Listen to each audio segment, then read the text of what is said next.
Bem-vindos! Hoje a gente vai explorar juntos um capítulo bem específico da Bíblia, Levítico 11. Ele detalha as regras de alimentação para os israelitas. É um mundo à parte, né? Cheio de o que pode e o que não pode. Ok, vamos direto ao ponto. Começando com os animais da terra. A regra principal parece clara. Podia comer os que tinham casco fendido e que ruminavam. Exato. Tinha que ter as duas coisas. Isso. Mas o texto já aponta umas exceções, né? Tipo, o camelo, o coelho, o porco. Eles não batiam os dois critérios, aí eram proibidos.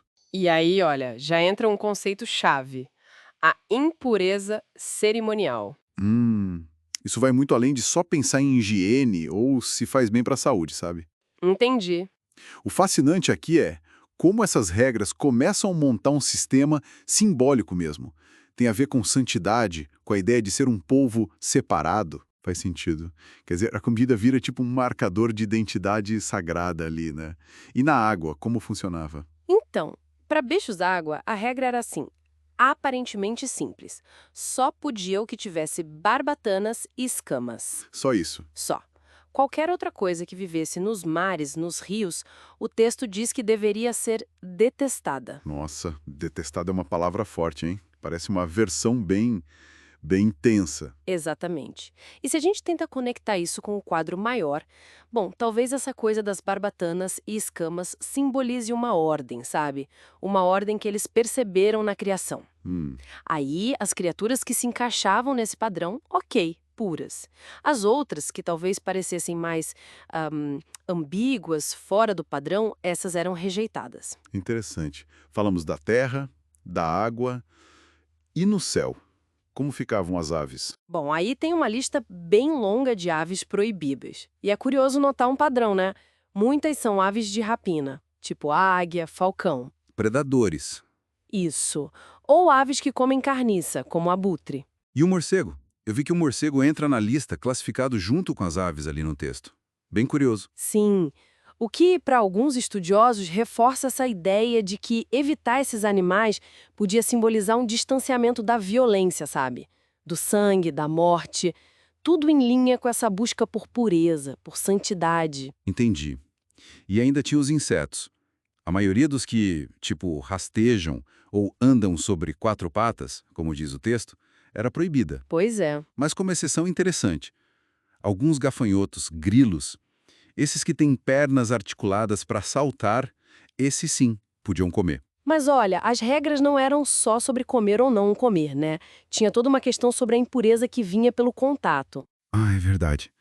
Tocar na carcaça de um animal impuro, ou até mesmo de um animal permitido que morresse sozinho, né, sem ser abatido. Isso tornava a pessoa impura. Só até o fim do dia, mas exigia lavar as roupas, por exemplo. E incluía até bichos pequenos, né? Lembro de ler sobre doninhas, ratos, largatos, se achassem mortos. Sim, exatamente. E essa impureza era, digamos, contagiosa.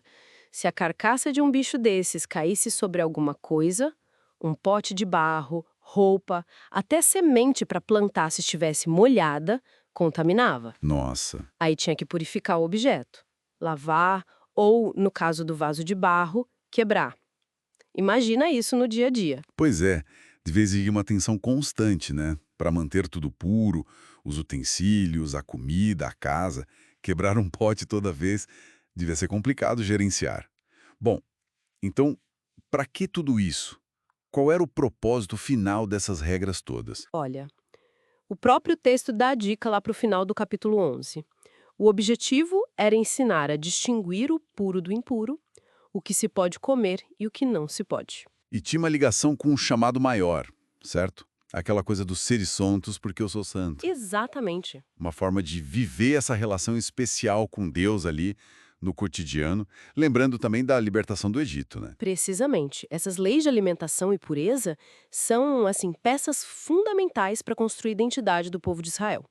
Elas criam limites, estabelecem um senso de ordem e reforçam essa ideia de santidade através da separação. Separação do comum, né? Isso, separação do comum, do profano e uma dedicação a Deus.